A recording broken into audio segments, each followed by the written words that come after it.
สบายดีจ้าทุกคนมื้อนี้มาพบกับซองแป๊บซี่สาวผู้ไทย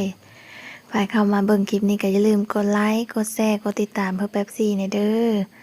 มื้อนี้สุมเฮา2คนแป๊บซี่กับแคดดี้สิไป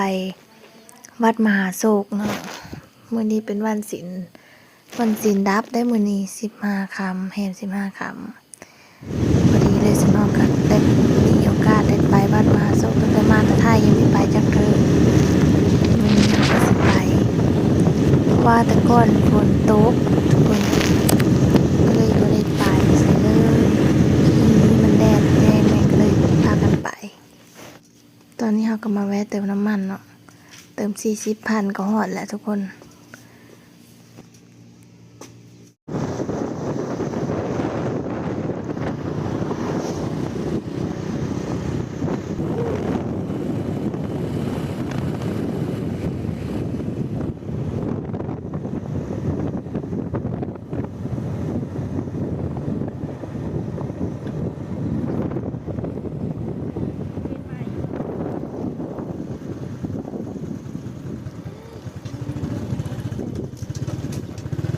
เฮ้ยมีอยู่แล้วคน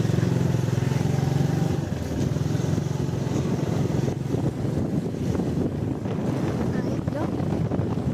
มาไหว้เนาะ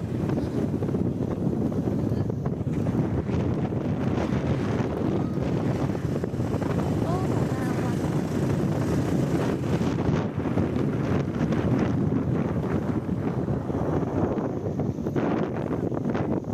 อยากเงินเลย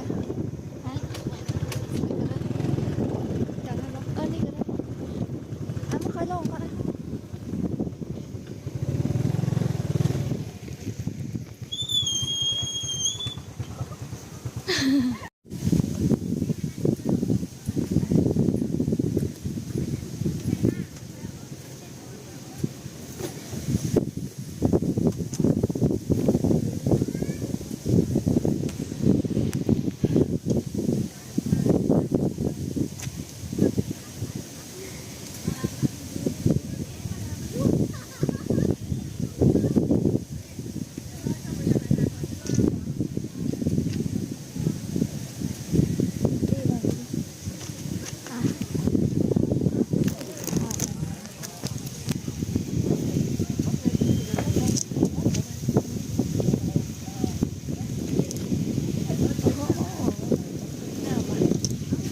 บรรยากาศดีนะเมื่อนี้ฝนบ่ได้ตกแห้ง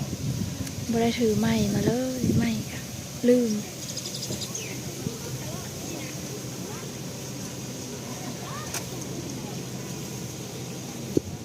ตามมาทางออกจะได้เนาะ กว้างขวางแห้งเนาะ ตามมาทางไหนออกใจกับคนแรงมาตอนอย่างต่อผู้ต้นมาเกิดพ่อแม่ครูบาอาจารย์ในการสร้างหัวใจเนาะมีปัจจัยอยู่10,000 ขีดเนาะอาสาทูเนาะแบบเราทานกระเดียดเนี่ยพวกเป็นหางยาขาดเป็นบ้างได้เนาะก็ต่อตลาดไหนจะดีเพื่อนนะคือต่อแล้วไม่ขีดให้นำมาเป็นตลาดในหลังเขาก็เป้ายาขาดในเราเปิดเป็นขาดยาขาดเกิดแก่เข้าออกมาบุญมีเป็นสาที่เนาะ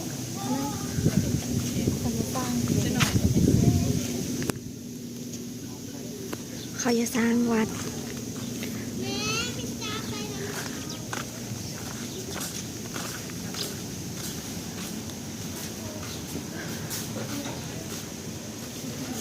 นี่ถูกแบบ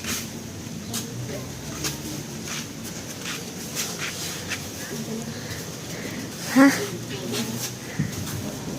ติดตามโมเดลพอออกไหมเนี่ยเราเป็นแสดงว่า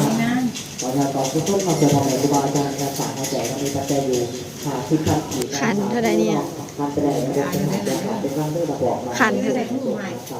มีคิดการงานยาตามโลกในทุกเดียวนะครับที่คือ ขันเท่าไรนะ ขันตอนนี้เรียนเป็นข้ามไปยังสายสามทวีคุณอยู่บนเต้าเลยเพราะสุขของเขาตัวนี้เป็นความทุกข์เนาะอันตรายภัยสุขยามาเดือดเย็นเจ้าครับก็ให้มีคำหลังเขาไว้เราเป็นการแก่ให้แดงหักเป็นแดงต้นเจ้าปากมาด้วยกระบอกเนาะในเวลาการถูกเนาะ 30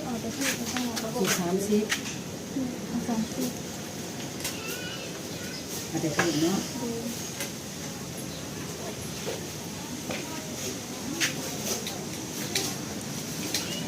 มือถึงเส้นไปเว้ย ไปไม่ได้เลย I have บ่ได้ขี้บ่พ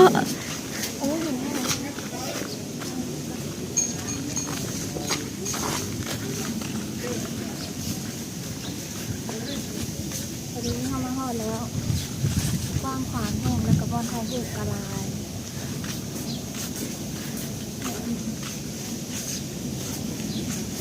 มาเลยเนาะพี่ตั้มมาเลยครอบครัวพอพี่ตั้มในออกวันพาไส้เนาะเป็นการมาต่อยอดสอนผู้ชมเนาะส่วนของแม่ครูบาอาจารย์ในการสร้างเขาเจ็บมีปัจจัยอะไรบ้างเนี่ย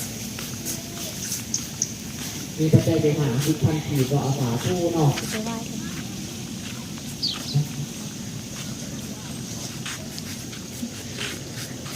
พี่ตั้มมาเลยครอบครัวพอทั้งห้อง ชื่อเธอทราบอะไรเนาะ หน้าหลังเขาในกระเป๋ายาขาอะไรก็เคยปรึกษาจากท่านโถพอเขาบอกว่าผมมีปรึกษาที่เนาะ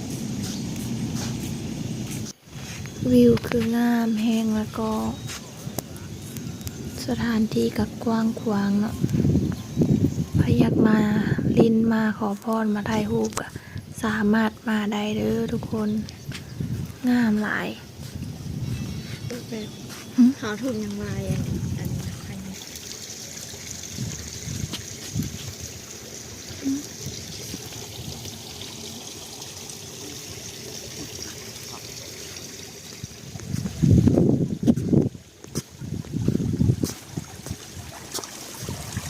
วิวงามแห้งกว้าง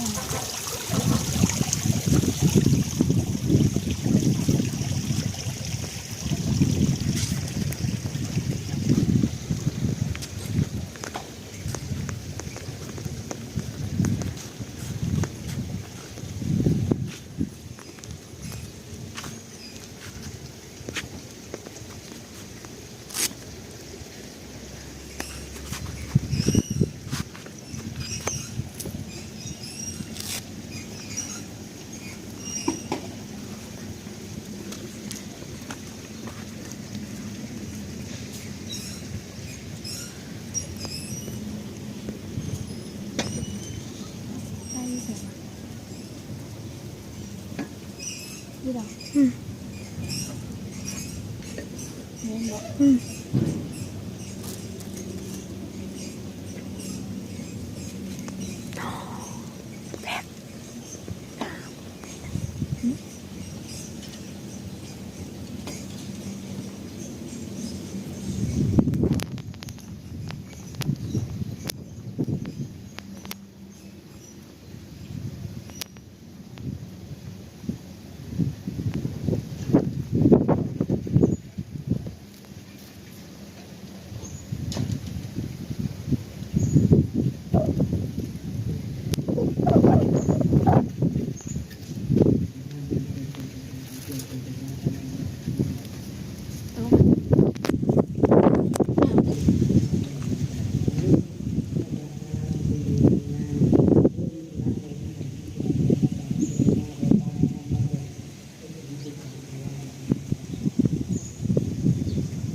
คุณบอก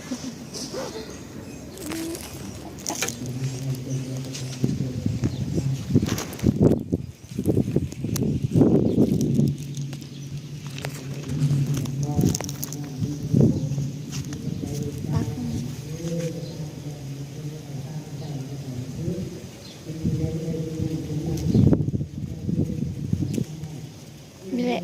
มีมือกลองปักแล้วปะ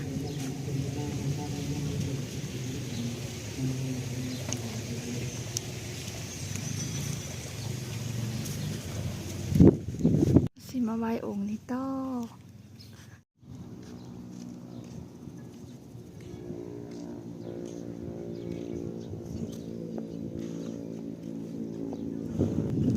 ยังสององค์เนาะทุกคนองค์นี้กับองค์นี้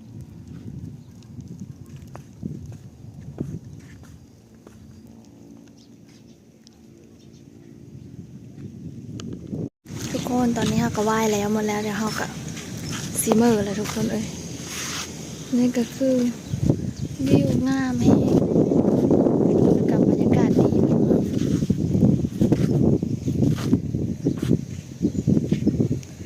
บ่ได้มาตั้งแต่มาไทยอันนี้เป็นเธอทำอีทที่มาตั้งแต่ไทยแล้วก็ได้มาวัดนี่เนาะคือก็ดีนะแล้วก็เพิ่นกำลังสิสร้างใหม่อีกเนาะพัฒนาหลายแล้วก็วิวงามบอนไทยรูปหลายเนาะคือค่อยก็มาแต่ไทยก็เห็นทุกคนถามว่าเขามาเลยบ่เลยนะเลยเขามาเลยเด้อทุกคนค่อยมาเห็นค่อยสิไปเห็นแล้วแคดดี้เด้มีแผนสิเห็นต่อบ่แม่นแคดดี้ก็มีแผนสิเห็นต่อแล้วเป๊ปซี่ก็มีแผนสิเห็นต่อ